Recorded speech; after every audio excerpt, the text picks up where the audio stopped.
তাসবিহে ফাতিমি। দ্বিতীয় আমল ইমানি মৃত্যুর জন্য একটি দোয়া আছে, যেটি বুখারী শরীফের 6315 নম্বর হাদিসের মধ্যে আছে।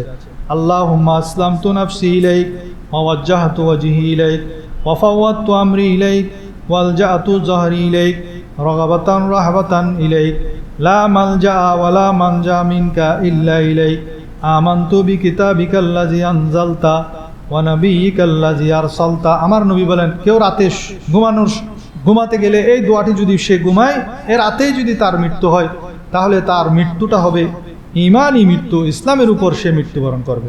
চতুর্থ হলো ঘুমের আগে যে দোয়া সেটি পড়বেন, যেটি সংক্ষিপ্ত দোয়া, অন্তত সেটি হলো পড়বেন বিইসমিকা আমুতু ওয়া আহইয়া। আমরা ঘুমাতে যাওয়ার আগে ওযু করা, মিসওয়াক করা, ডান কাত হয়ে শোয়া এবং ডান হাত ডান গালের নিচে রাখা। ডান কাত হয়ে শোবেন, ডান হাতটা ডান গালের নিচে রেখে ঘুমানো, এগুলো সুন্নত আমল।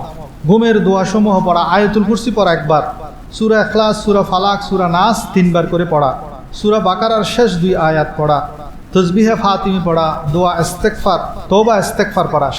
যারা নিয়মিত সূরা মুলুক তেলাওয়াত করে, এই সূরা মুলুক তাদেরকে হাসরের ময়দানে আল্লাহর দরবারে তাদের জন্য সুপারিশ করে, যতক্ষণ তাদেরকে জান্নাতে প্রবেশ করাবে না ততক্ষণ পর্যন্ত এই সূরা মুলুক ক্ষান্ত হবে না।